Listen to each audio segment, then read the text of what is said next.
ఒక ఈరోజు ఆత్మీయ జాగ్రత్తలు అనే అంశం మీద కొన్ని విషయాలు నేను మీతో మాట్లాడాలని ఆశపడుతున్నాను. ఆత్మీయ జాగ్రత్తలు. ఆత్మీయ జాగ్రత్తలు. మనం కొన్ని జాగ్రత్తలు మీతో పంచుకోవాలని నేను ఆశపడుతున్నాను. కొన్ని విషయాలు నేను మీతో మాట్లాడాలని ఆశపడుతున్నాను. ఆత్మీయ జాగ్రత్తలు. ఆత్మీయ జాగ్రత్తలు. మనం కొన్ని జాగ్రత్తలు మీతో పంచుకోవాలని నేను ఆశపడుతున్నాను.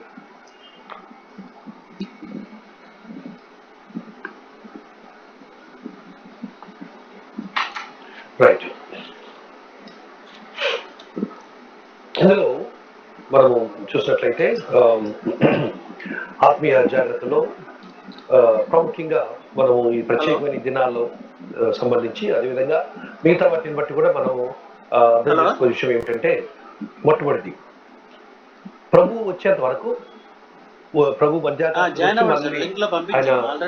చేర్చుకునేంత వరకు కూడా, ఓకే, అంటే ర్యాప్చర్ అయ్యేంత వరకు కూడా మనము మంచి దర్శనం కలిగి జీవించాలి. నెంబర్ 1, మొదటి జాగ్రత్త అంటే మంచి దర్శనం కలిగి జీవించాలి. దర్శనం అనేది చాలా ఇంపార్టెంట్. హల్లెలూయా. చూడండి, సొలొమోను కట్టిన భవనము యాక్చువల్లీ దావీదు చూసిన దర్శనం. సొలొమోను కట్టినటువంటి ఆ మందిరం ఉంది, దేవాలయము, అది దావీదు చూసిన దర్శనం. దావీదు దర్శనం చూశాడు. దానికి ఎంత బంగారం అవుతుందో, ఎంత వెండి అవుతుందో, ఎంత చెక్క అవుతుందో, ఎంత వస్తువులు పడతాయో అన్ని కూడా చూసుకున్నాడు, సిద్ధపరిచాడు, డబ్బులు పోగు చేశాడు. ఇక దేవుడు, ప్రభు తనకు అనుమతి ఇవ్వలేదు కనుక సొలొమోను పిలిచి, నాయన, నా దేవుని మందిరం కొరకు నేను దాచిపెట్టిన ఇవన్నీ ఇదిగో అని చెప్పి ఇవన్నీ కూడా సొలొమోనుకి ఆయన అప్పగించినట్లు మనం చూస్తున్నాం. సో కనుక ఒక మంచి దర్శనం మనము కలిగి ఉండాలి. ఓకే, ఇది ఒక ప్రభు ఈ రాత్రి రావచ్చు, లేకపోతే మరి కొంతకాలంలోనే రావచ్చును. ప్రభు ఎప్పుడొచ్చినా మనం చేయవలసినది ఏమిటంటే దర్శనము కలిగి మనము ఉండాలి. హల్లెలూయా.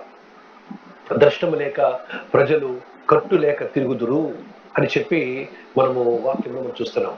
సో కనుక ఏదైనా సరే ఏం చేయాలనుకుంటున్నారో అది ఆలోచించి దానికి దర్శనం కలిగి దాన్ని దృష్టి పెట్టుకొని, ప్రభా ఇది నెరవేర్చటకు సాయం చేయ ప్రభా, ఇది జరిగించటకు సాయం చేయ ప్రభా అని మనము దేవుణ్ణి మనము అడుగుదాం. ఓకే, దీంట్లోపు తమ్ముడు కిషోర్ జీవి కదా, తమ్ముడు జీవి కిషోర్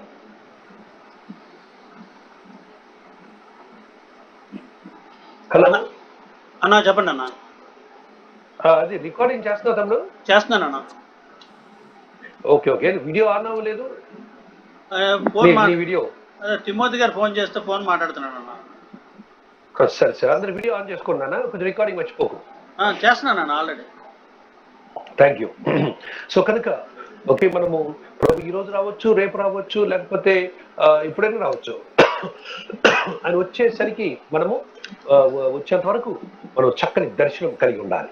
ఓకే, ఓ మంచి దర్శనం, దేవుని కొరకు, ఆయన పిలుపు కొరకు, ఆయన పని కొరకు, ఆయన చిత్తం కొరకు దర్శనం. సో ఇప్పుడు ఏంటంటే మరి మనము మేము పెద్ద దర్శనము ప్రభు నాకు ఇచ్చాడు మందిరం గురించి. అది 4 అంతస్తుల బిల్డింగ్. ఓకే, కానీ దాని దర్శనంతో పని చేస్తున్నాం. అది అది ముగించవచ్చు, ముగించపోవచ్చు, లేక ముగించి ఆరాధన జరగవచ్చు.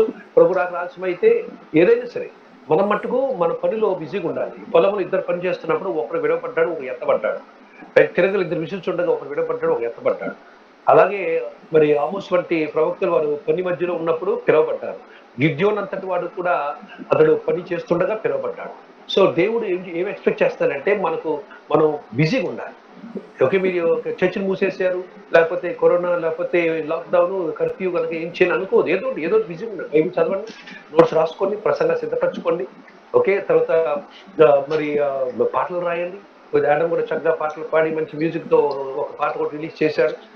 అలాగా రైట్, మనము మీకు ఇచ్చిన తలాంతులు, మీకు ఇచ్చిన వరాలు, మీకు ఇచ్చిన దర్శనాలని అది వాడండి. ఏమీ లేకుండా ఏమీ తెలియకపోతే ఓకే, మరి మీరు చిన్న చిన్న మెసేజ్లు మీ ఫోన్లో రికార్డ్ చేసి 5 minutes రికార్డ్ చేసి మీరు అందరికి పెట్టండి.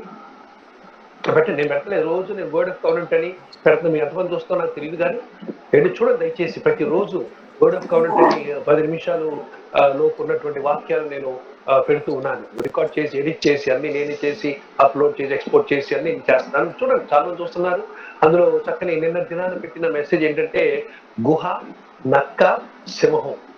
ఇది మరి నేను రాత్రి పెట్టాను, అది దాన్ని చూడండి, చూసి నేర్చుకోండి. యూట్యూబ్ లో పెడుతున్నాను రోజు. కనుక బిజీగా ఉండండి, ఏదో కార్యం చేయండి, ఏదో పనులు బిజీగా ఉండండి. ఖాళీ మట్టుకుండదు, ఖాళీ మట్టు ఉండదు. మీరు ఎప్పుడైతే బిజీగా ఉంటూ ఉంటారో మీకు ఇమ్యూనిటీ కూడా పెరుగుతూ ఉంటుంది. ఓకే, బిజీగా ఉన్నప్పుడు, ఏదో పనులు చేస్తున్నప్పుడు, ఓకే, ఏదో కార్యక్రమాలు చేస్తున్నప్పుడు, ఓకే, మరి ఏముందంటే బలము, శక్తి అన్ని కూడా స్థిరంగా ఉంటాయి, బలంగా ఉంటాయి, ఇమ్యూనిటీ పెరుగుతుంది, మైండ్ బిజీగా ఉంటుంది, డిప్రెషన్ ఇవేమి కూడా రావు.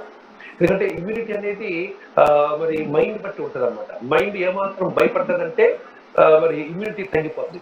అందుకని ఎప్పుడైనా సరే బిజీగా ఉండండి, దేవుని కొరకు బిజీగా ఉండండి. లేకపోతే ఇప్పుడు నేను మరి యెషయా గ్రంథము స్టార్ట్ చేశాను, జరుగుతుంది. అది నా అనుదిన ధ్యానము. మత్తయి సువార్త నేను మరి 26వ అధ్యాయంలో నేను వచ్చి ఉన్నాను. సో కనుక నేను బైబిల్ చదువుతున్నాను, బైబిల్ వాక్యం చెప్తున్నాను. ఒక తర్వాత ఒక కొత్త పాట ఒకటి రాశాను, మొన్న రికార్డ్ చేశాము, సుందరు రికార్డ్ చేశాడు. దానికి వీడియో షూటింగ్ మొన్న బయటకి తీసాము, ఇంకా కొంచెం ఉంది ఆ వీడియో షూటింగ్ తీస్తే ఆ వీడియో పాట కూడా త్వరలోనే నేను రాసిన పాట, సారీ అది. సో కనుక బిజీగా ఉన్నాం, ఖాళీగా ఉండకూడదు. ఓకే, ఇది మొట్టమొదటి విషయం, రైట్? సారీ. ఆత్మీయ జాగ్రత్తల్లో మొట్టమొదటి జాగ్రత్త ఏంటంటే ఖాళీగా ఉండవద్దు, బిజీగా ఉండండి. ఇది మన రెండో విషయం. మనం చూసినట్లయితే ఒకసారి ఎవరైనా తమ్ముడు జీవి లూకాసు వార్త 9వ అధ్యాయము 66 వచ్చిన చదువు తమ్ముడు. లూకాసు వార్త 9వ అధ్యాయము 62వ వచనం. లూకాసు వార్త 9వ అధ్యాయం అన్న. అవును, 66 అండి. 62. ఓకే అన్న. యేసు నాగటి మీద చేయి పెట్టి వెనుక తట్టు చూచువాడెవడను దేవుని రాజ్యమునకు పాత్రుడు కాడని వానితో చెప్పెను. రైట్. నాగటి మీద చెయ్యి వేసి వెనక్కి తట్టు చూచువాడు దేవుని రాజ్యమునకు పాత్రుడు కాడు. సో ఇక నేర్చుకోవాల్సినటువంటి రెండవ జాగ్రత్త ఏమిటంటే, మనం నేర్చుకోవాల్సిన రెండవ జాగ్రత్త ఏంటంటే వెనక్కి చూడకండి.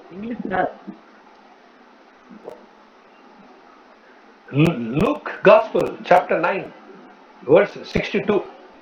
Luke 9:62. Luka. ఓకే, సో కనుక వెనక్కి చూడకూడదు. అర్థమైందండి? ఈరోజు చాలా మంది కూడా వెనకాల మనం సాధించి చూస్తూ ఉంటారు. ఒక గుర్తుంచుకోవాలి, ఈరోజు మనం ఉదాహరణకి న్యూస్ పేపర్ చదువుతాం అనుకోండి. ఈరోజు న్యూస్ పేపర్లో చాలా విషయాలు ఉంటాయి. ఆ న్యూస్ పేపర్లో చాలా విషయాలు మనం అసలు చాలా ఆసక్తిగా ఉంటాయి. బాబోయ్, ఈరోజు చదివే వార్త చదివే అన్నప్పుడు పేపర్ లాక్కున్నది చదువుకుంటారు. ఈరోజు చదివిన వార్తా పత్రిక రేపు ఏమవుతుంది తెలుసా? చెత్తకాయకం అయిపోద్ది కదా. రేపు ఎవరు ప్యాకింగ్ చేయాలనుకోండి, న్యూస్ పేపర్ అందుకు ప్యాకింగ్ చేయాలన్నప్పుడు ఏ పేపర్ డేట్ చూడు ఇది నిన్నటిదే అక్క అన్నప్పుడు నిన్నటిదే తీసుకురా, ఈరోజు చదవలేదు తీసుకురావాలి అంటే నిన్నటి వార్త ఈరోజు అయిపోయింది, చెత్త పేపర్ అయిపోయింది. సో కనుక నిన్నటి విజయాలు ఈ రోజు విజయాలు కావు. నువ్వు సాధించినవి నీ జీవితాలతో రావు. నిన్న నీవు మరి చేసిన కార్యాలకి అవి ఈ రేపు కార్యానికి పునాదులు కావు. రేపు నిన్న కార్యం జరిగిపోయాయి. అందులో చాలా మంది కూడా ఏంటంటే, ఒక ఆయన ఉన్నాడు, నాకు తెలిసిన ఒక ఆయన ఎప్పుడో ఒక 15-16 years బ్యాక్ జిఎస్ కాలేజ్ మినిస్ట్రీకి వెళ్ళినప్పుడు అక్కడ పరిశుద్ధాన్ని పొందుకున్నప్పుడు భాషలో మాట్లాడాడంట. అదే చెప్తాడు పదే నేను భాషలో మాట్లాడాను. నేను ఒకరోజు ఆయన పట్టుకుని అడిగాను, బ్రదర్ భాషలో మాట్లాడాను అంటున్నారు, భాషలో మాట్లాడుతున్నారా అని అడిగాను. లేదు బ్రదర్, అప్పుడు మాట్లాడాను బ్రదర్ అని. అప్పుడు అన్నా, అదే తప్పు. ఒకప్పుడు మీరు భాషలో మాట్లాడారు, కానీ ఆ రోజు నుంచి అనుదినం మీరు భాషలతో మాట్లాడుతూ ఉండాలి. భాషలో మాట్లాడడం కోల్పోకూడదు. ఎప్పుడో జరిగిందని పట్టుకుంటే పనిలోకి రాలేరు, ఇప్పుడు జరుగుతుందా అనేది ఆలోచించాలని చెప్పి మరి ఒక వ్యక్తికి నేను చెప్పడం జరిగింది. సో కనుక భాష సో కనుక మనం గతంలో మనం చేసినవి అవి అయిపోయినాయి. ఆ రోజు నిన్న అన్నం తిన్నాం కదా, ఆ అన్నం ఈ రాత్రికి ఉదయానికి సరిపోయింది. ఇక మనం ఇప్పుడు మనం తినాలి. అర్థమవుతుందండి. అందుకని చాలా మంది కూడా నాలుక మీద చేయి వెనకాల చూస్తుంటారు. ఒకప్పుడు నేను అది చేశాను, ఒకప్పుడు ఇది చేశా, ఒకప్పుడు అలాగున్నా, ఒకప్పుడు అయిపోయింది తీసేయి. ఇప్పుడు ఎలాగున్నాం, ఇప్పుడు మనం ఎలాగున్నాం. ఓకే. కానీ చాలా మంది కూడా గతంలో చేసిన కార్యాలు, గతంలో జరిగిన కార్యాలు, గతంలో చేసినటువంటి పెట్టిన మీటింగులు, పలికిన వాక్యాలు, చేసిన అద్భుతాలు బట్టి చాలా టైం వేస్ట్ చేస్తుంటారు. నేనైతే ఒకటే, నాకు కృపను బట్టి ప్రభు నాకు ఇచ్చిన పరిచర్యలో 1998 సంవత్సరం పరిశుద్ధాన్ని పొందుకున్నాను. అది మొదలుకొని ఈ యొక్క మరి 23 సంవత్సరాల్లో, అంటే పరిశుద్ధాన్ని పొందుకుంటాను 23 సంవత్సరాల్లో నాకు తెలిసిన లెక్క లేదు. కానీ నేను గుడ్డివారు కళ్ళు దేవుడు తెచ్చాడు నా పరిచర్యలో. కుంటివారిని దేవుడు లేవనెత్తాడు, నడిపించాడు నా పరిచర్యలో. వీపు ఇలా ఉన్న వాళ్ళు పై ఒకసారి ఇలా ఉన్న వీపు ఇలా తిన్నగా చేశాడు దేవుడు. వాళ్ళని చూశాను నేను. ఎయిడ్స్ రోగాలు స్వస్థత పొందారు, క్యాన్సర్ రోగాలు స్వస్థత పొందారు. ఏమండి మరి ఎన్నో జరిగాయి. కానీ నాకు లెక్కలేదు. అది దేవుడు చేసుకున్నాడు అంతే. నేను లెక్కలు, నాకు అది తప్పు. నేను గుర్తించకూడదు. దేవా నువ్వు చేసుకున్నావు, వాడుకుని స్తోత్రం అంతే. కానీ నేను ఏం చేయాలి, నేను ఎలా చేయాలి, ఇప్పుడు ఏం జీవించాలి, ఎలా పరిచయం, దాని మీద దృష్టి పెట్టండి. హల్లెలూయా. ఓకే. ఒకప్పుడు 54 సంఘాలు మన నిబంధన సంఘాలు ఉండేవి ఒకప్పుడు. తర్వాత మనం రిలీజ్ చేస్తే వదిలేసాం. ఇప్పుడు మనం ఇవన్నీ 11, 12 చర్చెస్, ఒక 9 మంది పాస్టర్లు అందరం కలిసి మనం సహవాసం, కొద్దిమంది అయినా సరే సహవాసం చేస్తూ ఆత్మీయంగా వాక్యం వింటూ చాలా మంది అడుగుతున్నారు, సార్ మేము కూడా జాయిన్ అవ్వచ్చా, మేము కూడా మీతో పాటు వచ్చి వాక్యం వింటామని అంటున్నారు. కానీ చూద్దామని చెప్పి తప్పేస్తున్నాను. కానీ నేను వాళ్ళకి నా ఫోన్ నంబర్ మనం ఇవ్వట్లేదు. ఎందుకంటే జనం ముఖ్యంగా మనకు విన్న కొద్ది మంది అయినా, మనం విన్న కొద్ది మాటలైనా మనం ఉజ్జీంపడాలి, మనం ప్రోత్సహించబడాలి. సో కనుక కొన్నిసార్లు కరపత్రాలు నేను చూశాను గతంలో. ఒక ఆయన కరపత్రం ఏంటంటే ఇంత పెద్ద కరపత్రంలో వరుసగా పిక్చర్స్, ఫొటోస్ అనమాట. కుంటి వాళ్ళు లేచారు, గుడ్డి వాళ్ళు చూచారు, మరణించిన వాళ్ళు లేచారు, ఇలా వరుసగా. ఇవన్నీ నాకు ఎందుకో వెంటనే చాలా ఆత్మ దుఃఖపడింది. ఎందుకంటే అవన్నీ మనం చెప్పుకోవాల్సిన అవసరం మనకు లేదు. హల్లెలూయా. యేసు ప్రభువు వారు కూడా చెప్పుకోలేదు. శిష్యులు చూసి రాశారు. దేవుని స్తోత్రం, ఆయన రాశారు కనుక మన విశ్వాసాలు పెరిగాయి. యేసు ప్రభు వారి విషయంలో చాలా మనకు అవసరం కనుక ఆయన చూసినట్టు, ఆయన శక్తితో, ఆయన వాక్యముతో, ఆయన మాటలతో, ఆయన నామంలో మనం చేస్తున్నాం కనుక మన గొప్పతనం ఎక్కడ ఉంది? మన గొప్పతనం ఏం లేదు కదా. ఏమండి? కనుక యేసు ప్రభు వారు ఆయన మనకిచ్చిన కృపను బట్టి మనం చేస్తున్నాం అంతే తప్ప మనము దాన్ని బయట చూపించకూడదు. మనం వాటి గురించి అతిశయపడకూడదు. హల్లెలూయా.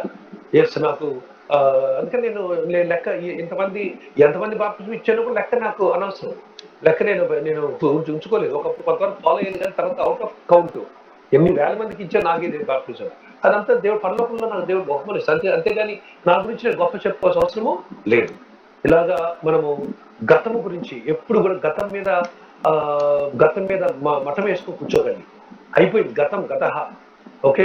గతంలో బాగా వాక్యం చెప్పేవేమో, గతంలో బాగా హీలింగ్స్ చేసేవేమో, గతంలో బాగా సువార్త చేసేవేమో, గతంలో బాగా పెద్ద పెద్ద చర్చలు కట్టేవేమో, గతంలో బాగా పాటలు పాడేవేమో, గతంలో బాగా అద్భుతమైన ఉద్యోగ కోటాల్లో పాల్గొన్నవేమో, అదంతా అయిపోయింది. ఇప్పుడు ఏం చేయాలి, ఇప్పుడు ఎక్కడికి నెక్స్ట్ వెళ్ళాలి, మన నెక్స్ట్ అని దేవుని దగ్గర అడిగి మనం తెలుసుకోవాల్సిన అవసరం ఉన్నదని మనం చేసుకోవాలి. చూడు పౌలంతటి వాడే ఏమన్నాడు చూసారా?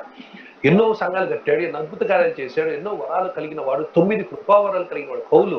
ఆయన ఏమన్నాడు చూడండి ఒకసారి చదవంతప్పుడు. ఫిలిప్పీ పత్రిక 3వ అధ్యాయము 13-14 వచనంలో ఒకసారి చూద్దాం. ఇన్ని అద్భుతాలు చేసి, ఇన్ని ఆశ్చర్యకార్యాలు చేసి, ఇన్ని దయ్యాలు వెళ్ళగొట్టి, ఇన్ని సంఘాలు కట్టి, ఇన్ని సిద్ధాంతాలు మనకు నేర్పించి పౌలు ఏమన్నాడు చూడండి అక్కడ. ఫిలిప్పీ పత్రిక 3వ అధ్యాయంలో 13-14 వచనాలు చదవండి తమ్ముడు. సహోదరులారా, నేను ఇదివరకే పట్టుకొని ఉన్నానని తలంచుకొనను.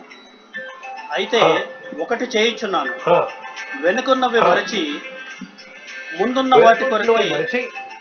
వాటి కొరకే వేగిరపడుచు క్రీస్తు యేసునందు దేవుని ఉన్నతమైన పిలుపునకు కలుగు బహుమానము పొందవలనని గురి వద్దకే పరిగెత్తుచున్నాను.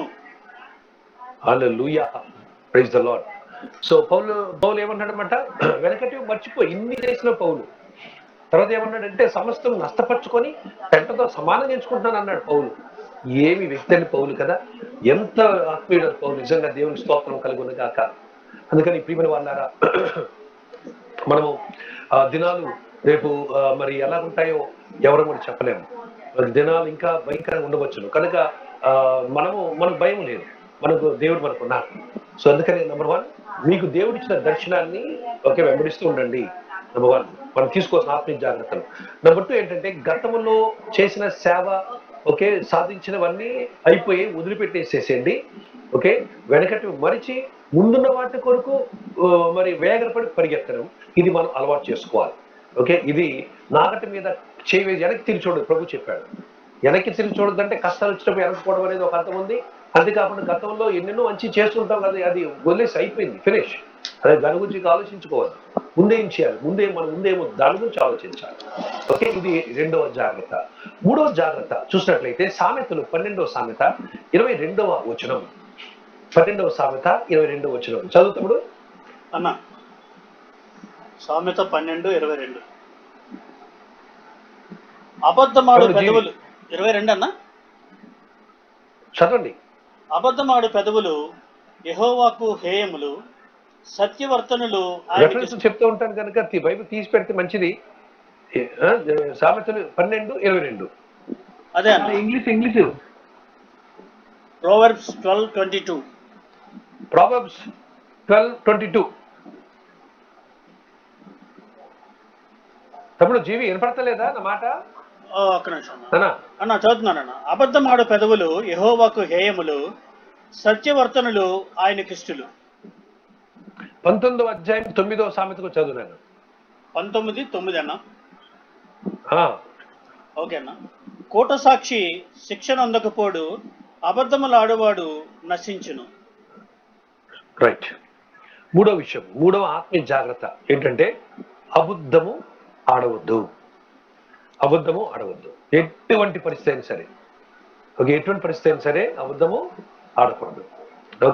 అబద్ధము ఆడడం వలన నశిస్తారట, కోట సాక్షి నశిస్తారట. సో కనుక మనము అబద్ధం అనేది చాలా ఈజీగా రావచ్చు నోటికి, కానీ మనం అబద్ధం ఆడకుండా జాగ్రత్తగా ఉండాలి. సేవకులంగా, నాయకులంగా మనం అవునంటే అవును, కాదంటే కాదు అన్నట్టుగా ఉండాలి తప్ప మనకి అబద్ధాలు అనేది మన నోటి రాకుండా మనం చాలా జాగ్రత్తగా ఉండాలని ప్రభు పేట నేను మనం చేస్తాను. సో అబద్ధాలు ఆడితే వచ్చే 7 పర్యవసానాలు మీతో పంచుకుంటాను, జాగ్రత్త వినాలి. అబద్ధము యొక్క పర్యవసానాలు 7 పర్యవసానాలు ఉన్నాయి. నెంబర్ 1, మొదటి పర్యవసానం. అబద్ధాల యొక్క మొదటి పర్యవసానము సామెతలు గ్రంథం 17వ సామెత 4వ వచనం. 17వ సామెత 4వ వచనం. తొత్తర కొంచెం రెఫరెన్స్ చదువుతాము అన్న. 17 అన్న. సాత్వికమైన నాలుక జీవ వృక్షము, దానిలో కుటిలత ఎండిన ఎడల ఆత్మకు భంగము కలుగును. రైట్. సో కనుక అబద్ధములు ఆడితే వచ్చే 7 ప్రమాదాల గురించి చెప్తున్నాను.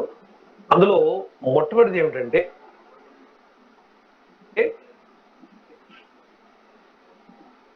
భంగం కలుగుతుందంట. సో కనుక అబద్ధాలు అసలు మనం చెప్పకుండా మనము యథార్థంగా మనం ఉండడం నేర్చుకోవాలి. రైట్. నెంబర్ 1. రెండో విషయం 119వ కీర్తన 104వ వచనంలో రాయబడినటువంటి మాట చూద్దాం. అబద్ధాల వల్ల వచ్చే 2వ పర్యవసానం. మొట్టమొదటిది జీవితానికి భంగం కలుగుతుంది. రెండోది అబద్ధాల వలన వచ్చే 2వ పర్యవసానం 119, 104. 119, 104. నీ ఉపదేశము వలన నాకు వివేకము కలిగెను, తప్పు మార్గములన్నీ నాకు అసహ్యములాయను. రైట్. సో అబద్ధాల వలన వచ్చేటువంటి ఇక్కడ ఏమన్నాడంటే నీ ఉపదేశం వల్ల నాకు వివేకం కలిగింది అన్నాడు. అంటే అబద్ధాలు ఆడితే అవగాహన, వివేకం కలగదు, ల్యాక్ ఆఫ్ అండర్స్టాండింగ్ వస్తుంది. అర్థమైందండి? అబద్ధాలు ఆడితే మటుకు ల్యాక్ ఆఫ్ అండర్స్టాండింగ్ వస్తుంది. మొట్టమొదటిదేమో జీవితానికి భంగం కలుగుతుంది. రెండోదేమో అవగాహన లోపం ఉంటుంది. అబద్ధాలు ఆడితే అవగాహన లోపం వస్తుంది. ఇది రెండో విషయం. సామెతలు 12:19 మూడో విషయం చూడండి. మూడవ అబద్ధాల వల్ల వచ్చే 7 పర్యవసానాలు చెప్తున్నాను. మూడవ పర్యవసానము సామెతలు 12:19 ఏమంటున్నాడు అక్కడ? నిజమాడు పెదవులు నిత్యము స్థిరమై ఉండెను. నిజమాడు పెదవులు నిత్యము స్థిరమై Praise the ఉండెను. Lord. నిత్యము స్థిరమై ఉండును. అబద్ధమాడు నాలుక క్షణమాత్రమే ఉండెను. అది అబద్ధమాడు నాలుక క్షణం మాత్రమే ఉండు. అంటే అర్థం ఏంటంటే మనం సాధించే విజయం అబద్ధము మాట్లాడితే మన విజయం క్షణం మాత్రమే ఉంటుందంట. అది అబద్ధములు ఆడితే సంతోషము కానీ విజయము కానీ క్షణం మాత్రమే ఉంటుంది. ఓకే, కానీ అదే సత్య ప్రకారం చెప్తే అది నిత్యం ఉంటుందంట. సత్యం చెప్తే నిత్యం ఉంటుంది, అబద్ధం చెప్తే క్షణం మట్టిగా ఉంటుంది, టెంపరీ అనమాట. అబద్ధం చెప్పడం వలన మరి నువ్వు విజయాన్ని సాధించలేవు. అబద్ధం చెప్తే తాత్కాలికంగా ఏదో ఆ సమయం గడిపినట్టు ఉంటుంది, కానీ అది తాత్కాలికం, అది క్షణం మాత్రం ఉంటుంది. ఇక అది ఎన్నటికీ కూడా నువ్వు విజయాన్ని చూడలేవు. అబద్ధాలు అనేవి నిన్ను విజయంలో నడిపించలేవు. అబద్ధాలు అనేవి నీకు విజయం రాకుండా అడ్డగిస్తాయి. అందుకని ఎప్పుడైనా సరే మనం సత్యవాక్యమును మన నోటంట పట్టుకొని చెప్తున్న మనము, సత్యాన్ని బోధిస్తున్న మనము, సత్యాన్ని ప్రకటిస్తున్న మనము, ఓకే, సత్యాన్ని చెప్పాలి. ఓకే, యేసు చెప్పారు, ఆయన పేరు అది, నేనే మార్గం నేనే సత్యం అని ప్రభు చెప్పారు. కనుక యేసు ప్రభు వారు నా సత్యవంతుడు ఆయన. మరి ఆయన బోధిస్తున్నప్పుడు మన అబద్ధాలు ఎలా చెప్పగలుగుతాం? అందుకనే ఎప్పుడైనా సరే డోంట్ లై. ఎవరికి కూడా, భార్యకు కానీ, భర్తకు కానీ, బిడ్డకు కానీ, తల్లికి కానీ, తండ్రికి కానీ, ఓకే, ఎవరికి కూడా అబద్ధం చెప్పకూడదు. ఉన్నది ఉన్నట్లుగానే, అవునంటే అవునుగానే చెప్పాలి. అప్పుడే నీ విజయం స్థిరపడతాది. అబద్ధాలు చెబితే విజయం అనేది స్థిరపడదు. ఇది 3వ పర్యవసానం. 4వ పర్యవసానం చూడండి, గలతీ పత్రిక 2వ అధ్యాయము 4వ వచనం. గలతీ పత్రిక 2వ అధ్యాయము 4వ వచనం. మనలను దాసులుగా చేసుకొనవలెనని క్రీస్తు యేసు వలన మనకు కలిగిన మన స్వాతంత్ర్యమును వేగు చూచుటకు రహస్యముగా తేబడి దొంగతనముగా ప్రవేశించిన కపట సహోదరుల వలన జరిగినది. రైట్. అక్కడ పౌలు కపట సహోదరులు గురించి చెప్తున్నాడు. అయితే అబద్ధాలు ఆడినటువంటి వారి మొత్తానికి ఈ కపట సహోదరుల వల్ల ఏం జరుగుతుందంటే ఫెయిలియర్ వస్తుంది, ఓటమి పాలవుతారు. అబద్ధాల వల్ల వచ్చేటువంటి 4వ పర్యవసానం ఏంటంటే ఓటమి. ఓకే, భంగం కలుగుతుంది, అవగాహన లోపం వస్తుంది. ఓకే, విజయం అనేది తాత్కాలికంగా ఉంటుంది. 4వది ఓటమి అనేది తప్పనిసరిగా వస్తుంది. ఎవరికి? అబద్ధములు ఆడేవారికి. ఇది 4వ పర్యవసానం. రైట్. తర్వాత మనం చూసినట్లయితే 10వ సామెత 18వ వచనంకి వెళ్దాం. 5వ పర్యవసానం చూడండి, 10వ సామెత 18వ వచనం. అంతరంగమున పగ ఉంచుకునివాడు అబద్ధికుడు, కొండెము ప్రచురము చేయవాడు బుద్ధిహీనుడు. బుద్ధిహీనుడు. ఓకే, సో అబద్ధమును కొండెమును ప్రచురణ చేసేవాడు. ఓకే, మరి అబద్ధం ఆడేవాడు ఎవడంట? బుద్ధిహీనుడు. ఇంగ్లీష్ లో ఒకే మాట ఉంటుంది, అంటే ఫూల్ అంట. అబద్ధమును ఆడేవాడు ఒక ఫూల్ అంట. సో ఈరోజు అబద్ధాలు మనం ఏదో పల్లె చిన్న అబద్ధం ఏమైందిలే అని అనుకోవద్దు. చాలా చిన్న అబద్ధము, చాలా పెద్ద ఇదే ఏం పర్లేదులే, మంచి కొరకే అబద్ధం అని అనుకోవద్దు. మంచికి అబద్ధం, చెడుకు అబద్ధం, అబద్ధమే. అర్థమైందండి? యేసయ్య సత్యవంతుడు, ఆయన పరిశుద్ధాత్మ సత్య స్వరూపి ఆత్మ. కనుక ఆ ఆత్మను కలిగిన మనము ఎటువంటి రీతిలో అబద్ధమును చోటివ్వకూడదు, అబద్ధం ఆడకూడదు. ఎందుకంటే ఎటువంటి అంటే బుద్ధిహీనుడు అంట. సో ఇది 5వ పర్యవసానం. 6వ పర్యవసానం చూసినట్లయితే 7వ కీర్తన 7, 14, 15, 16 వచ్చిన చదువుతాడు. అబద్ధం వల్ల వచ్చే 6వ పర్యవసానం. పాపమును కనుటకు వాడు ప్రసవ వేదన పడుచున్నాడు. పాపము కనుటకు వాడు ప్రసవ వేదన పడుచున్నాడు. చేటును గర్భమున ధరించిన వాడై అబద్ధమును కని ఉన్నాడు. వాడు గుంట త్రవ్వి దానిని లోతు చేసి ఉన్నాడు. తాను త్రవ్విన గుంటలో తానే పడిపోయెను. వాడు తలంచిన చేటు వాని నెత్తి మీదకే వచ్చును. వాడు యోచించిన బలాత్కారము వాని నడినెత్తి మీదనే పడును. Praise the Lord. సో అబద్ధం ఏం చేస్తుందంట? ఇవంతా కూడా చూసినట్లయితే అబద్ధము యొక్క 6వ పర్యవసానం ఏంటంటే అబద్ధము తిరిగి నీ మీదకే వస్తుంది. అది అబద్ధము తిరిగి నిన్నే వెంటాడుతుంది. అబద్ధము తిరిగి నిన్నే వేధిస్తుంది. అబద్ధము తిరిగి నిన్నే బంధిస్తుంది. అబద్ధం ఆడావు, ఆ సమయం గడిచిపోయింది అనుకున్నావు, కానీ అది తిరిగి నీ మీదకి వస్తుంది, అది తిరిగి నిన్నే వేధిస్తుంది, అది తిరిగి నిన్నే పిశాచిలా పట్టుకుంటుంది. అది అబద్ధం యొక్క మరి ప్రభావం అనమాట, పర్యవసానం. అబద్ధం తప్పించుకోలేవు.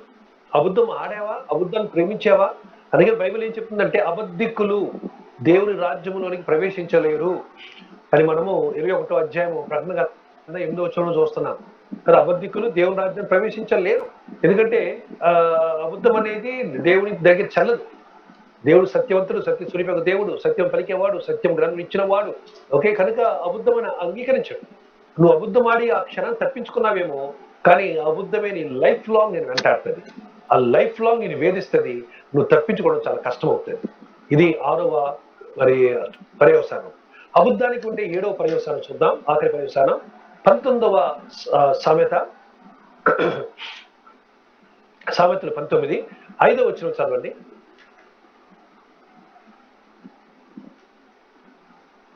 సామెత 19:5 అన్న. అవును. కూట సాక్షి శిక్షణ అందకపోడు, అబద్ధములాడువాడు తప్పించుకొనడు. చాలు. సో 7వది, 7 పర్యవసానం చెప్పాను అబద్ధం గురించి. 7వ పర్యవసానం ఏంటంటే అబద్ధం ఆడువాడు శిక్షకు పాత్రవుతాడట, తప్పించుకోడేనట. ఓకే, అబద్ధం ఆడేవాడు శిక్షకు పాత్రవుతాడు, జాగ్రత్త. అందుకని అస్సలు అబద్ధం చోటు ఎంత దినాల్లో, చివరి గడియల్లో, చివరి క్షణాల్లో ఉన్నాం. ఎవరితో కూడా అబద్ధం ఆడవద్దు, ఎవరితో కూడా అబద్ధం ఆడాల్సిన పని లేదు మనకు. మన సత్యవాక్యం ప్రకటిస్తున్న వారు, సత్యంనే మనం ప్రకటిస్తూ బోధిస్తూ ఉండాలి, సత్యంనే ఆచరిస్తూ ఉండాలి. హల్లెలూయా. కనుక నేను ఇప్పుడు దాకా 3 ప్రాముఖ్యమైన విషయాలు చెప్పాను. మొట్టమొదటి ఏం చెప్పానంటే మీకున్న దర్శనాన్ని పట్టుకుండా చెప్పాను. రెండోది ఏం చెప్పానంటే మరి నాగట మీద చేసి వెనక్కి తిరుగుతూ వెనకటి వాటి గురించి ఆలోచించుకుంటూ భవిష్యత్తును పాటు చేసుకోవద్దని చెప్పాను. మూడోది ఎప్పటికీ సత్యాన్ని పలకాలి. అబద్ధం ఆడితే మట్టుకు దానివల్ల వచ్చి 7 పర్యవసానం మనం చూసాం. రైట్, ఇప్పుడు 4 అంశంలోకి వెళ్తున్నాను.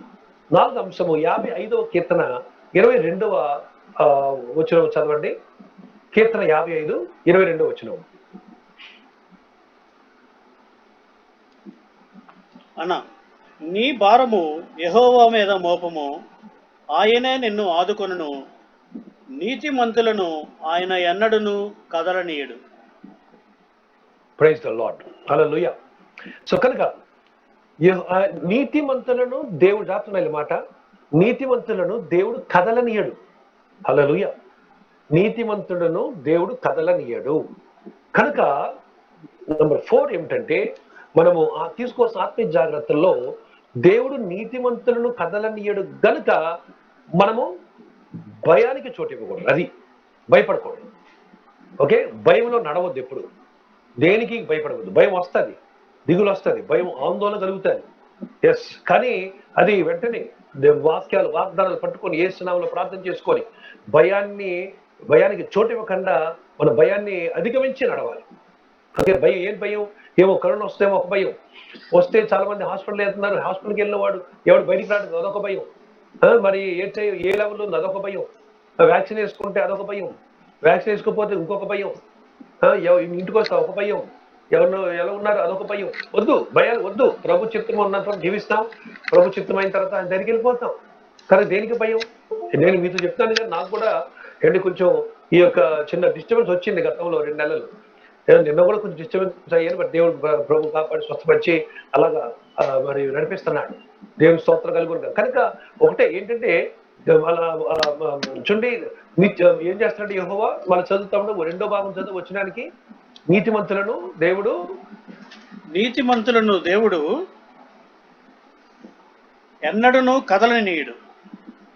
అది దేవుడు ఎన్నడూ కదలనీయుడు. అదేంటండి, సో దేవుడు మళ్ళీ ఎన్నడూ కదలనివ్వడు. నీతిమంతులకు ఉంటే, పాపంలో ఉంటే ఎవరేం చేయలేరు, నీతిమంతులకు ఉంటే దేవుడు ఎన్నడూ కదలనివ్వడు.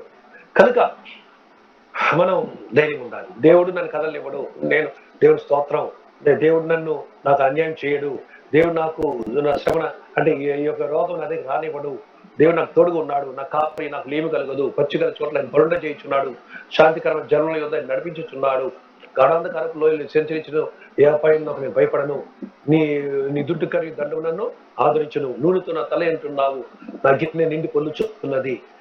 మరి రేపు కనుక రేపు బ్రతుకు తినని కృపాక్షేమం అంటూ వచ్చును. ఎప్పుడు కావాలి? అది ఇంకొక అరగంట 20 చేసేసాను. సో కనుక ఇంకో మీటింగ్ ఉంది, ఆ మీటింగ్ మరి రాదని చెప్పానండి. ఓకే, మంచిది. సో కనుక ఇది అన్నమాట. మనం అలాగా మనం దేనికి భయపడకూడదు. ప్రభు చెప్పాడు భయపడదు భయపడద్దు భయపడదు 365 సార్లు భయపడవద్దు అని ప్రభు చెప్పాడు. కనుక ధైర్యం కలిగి మనము ఉండాలి.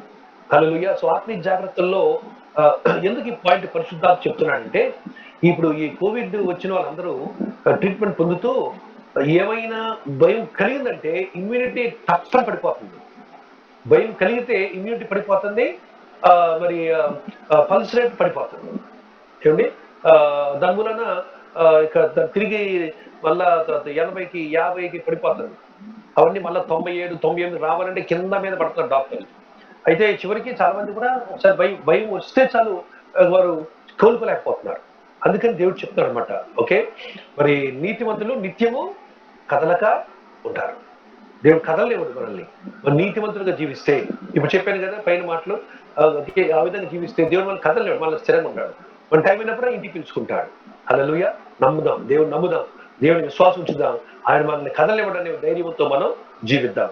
దేవునికి స్తోత్రములో కలుగును గాక. రైట్, ఇది ఇప్పుడు ఎన్నైంది అండి? ఎన్ని జాగ్రత్తలు అయ్యాయి తమ్ముడు? అన్న 4 అన్నవి. 4. ఓకే, మంచిది. 5వ జాగ్రత్త మనం చూద్దాం. యెషయా గ్రంథం 42వ అధ్యాయం 9వ వచనం చదవండి. యెషయా గ్రంథం 42:9. మునుపటి సంగతులు సంభవించను కదా, క్రొత్త సంగతులు తెలియజేయుచున్నాను, పుట్టుక మునిపే వాటిని మీకు తెలుపుచున్నాను. Praise the Lord. Okay, so దేవుడు ఏమన్నాడంటే, జాగ్రత్త వినాలి. మునుపటి సంగతులు సంభవించను కదా, మునుపటి సంగతులు సంభవించను కదా, క్రొత్త సంగతులు తెలియజేయుచున్నాను, క్రొత్త సంగతులు తెలియచేయుచున్నాను, పుట్టుక మునిపే వాటిని నేను మీకు తెలియజేస్తున్నాను. హల్లెలూయా. సో ఇది ఆఖరి పాయింట్. 5 పాయింట్లు మనం సర్దుకుందాం. ఆఖరి పాయింట్, 5వ పాయింట్. ఓకే, ఏమిటంటే దేవుడు అన్నాడంటే నేను కొత్త సంగతులు మీకు తెలుపుతాను అన్నాడు. కనుక దేవుడు కొత్త సంగతులు మనం తెలిపినప్పుడు మనము ఎలా ఉండాలంటే ఆ కొత్త సంగతులను రిసీవ్ చేసుకొని ఆ విధంగా కొత్తదనాన్ని మరి పాటించడానికి, కొత్తదనాన్ని పొందుకోవడానికి, కొత్తగా ఉండడానికి మనము మారాలి. అదనమాట. సో మనము ఇంకా చిన్న మాట చెప్పాలంటే, ఆత్మీయ జాగ్రత్తలో చెప్పాలంటే, మన ఆత్మీయ జీవితంలో మనము ఆత్మీయంగా మారడానికి ఇష్టపడాలి. ఆత్మీయంగా మారడానికి ఇష్టపడాలి. అదొద్దండి. అంటే మనం కొన్ని వదులుకోవాలి. ఆత్మీయంగా మారాలంటే కొన్ని అలవాట్లు, కొన్ని తత్వాలు, కొన్ని ఉంటాయి కదా, అవన్నీ వదులుకొని ఇష్టపడాలి. కొందరు ఏంటి, అబ్బాయి నేను మారనండి, నేను ఇలా ఉంటానండి. ఎందుకు మా వాళ్ళు ఉన్నారు కొందరు, వాళ్ళు ఏంటంటే లోత్రన్ చర్చిలో పుట్టి పెరిగి అక్కడే చచ్చిపోతాం అని వాళ్ళు జీవిస్తున్నారు. లోత్రన్ చర్చిలో పుట్టి పెరిగి చచ్చిపోతే పరలోకి రావు. లోత్రన్ చర్చిలో పుట్టి పెరిగి చచ్చిపోవడం ముఖ్యం కాదు. ఏ చర్చిలో పుట్టినా అక్కడ పోయి పెరిగినా రక్షణ పొంది చచ్చిపోవడం ముఖ్యం అంటే వాళ్ళకి అర్థం కావట్లేదు. ఏమంటే వాళ్ళు మారరు. లోత్రన్ చర్చి వాళ్ళు అసలు మారడం చాలా కష్టం. అందుకని అదే బాధ ప్రార్థన చేస్తున్నారు. ప్రభా, మా బంధువులు చాలా మంది అందరూ నూతన మా బంధువులు అందరూ మారాలి ప్రభా, నేను తెలుసుకోవాలి ప్రభా. బాప్టిజం గురించి మాట్లాడితే చాలు వాళ్ళు అసలు అదేంటి అయిపోయింది, చిన్నప్పుడు అయిపోయింది కదా అంటున్నారు. అది చల్లదు, నీటి పాపం తీసుకోవాలని ఒక అర్థం కావట్లేదు. వాళ్ళు మారాలి. సో కనుక ప్రియమైన వాళ్ళారా, మరి ఆత్మీయ జాగ్రత్తలో మనము సేవకులంగా, నాయకులుగా మనము గుర్తించే విషయం ఏంటంటే, ఆత్మీయంగా మనము ఇంకా మంచి ఆత్మీయ స్థితికి మారడానికి ఇష్టపడాలి. లేదండి ఎప్పుడైనా ఇంతేనండి, నేను ఎలా ఉంటానండి, నా పరిస్థితి ఇంతేనండి, నేను ఎప్పటికైనా ఇంతే ఇలాగే అని అనొద్దు. ఒక తప్పు ఉంటే మారు, లోపం ఉంటే మారు, కష్టం ఉంటే మారు, అభ్యంతరాలు ఉంటే మారు, అంతే తప్ప నేను మారిని ఎలాగ ఉంటాను, నచ్చిన ఉండండి లేకపోతే పొండి అనే మాట ఎప్పుడు కూడా మనకు ఉండకూడదు. ఒక నిజంగా మనలో ఏమైనా బలహీనత, లోపాలు ఉన్నాయనుకోండి, అవన్నీ కూడా ప్రభుత్వం ఒప్పుకొని మారడానికి మనం ప్రయత్నం చేయాలి. హల్లెలూయా. సో కనుక ప్రియమైన సేవకులారా, ఈ ఉదయకాల సమయంలో 5 విషయాలు నేను మీకు పంచుకున్నాను. ఓకే, ఆత్మీయ జాగ్రత్తల్లో మనము 5 విషయాలు, ముఖ్యంగా అబద్ధం అనే దాని గురించి దేవుడు ఎందుకో మనం మాట్లాడి ఉన్నాడు. సత్యమును ప్రకటించాలి చూసాం. కనుక అంతేకాకుండా మారడానికి ఇష్టపడదాం, మారాలి మారాలి, ఇంకా మా ప్రభా నన్ను మార్చు దేవా, నన్ను ఇంకా మార్చు ప్రభా, నాలో ఇంకా చెత్త చెదర ఉన్నాయేమో నాకు తెలియదు ప్రభా, దయచేసి క్షమించి వాటిని మార్చు ప్రభా, నాలో పనికిరాని అలవాట్లు ఉన్నాయేమో క్షమించు ప్రభా, నాలో ఒకవేళ అనవసరమైనటువంటి టైం వేస్ట్ చేసే ఏమో నాలో ఉన్నాయేమో నేను క్షమించను, మార్చు ప్రభా అని దేవుని మనం అడగాలి. రండి మనం ప్రార్థన చేసుకుందాం.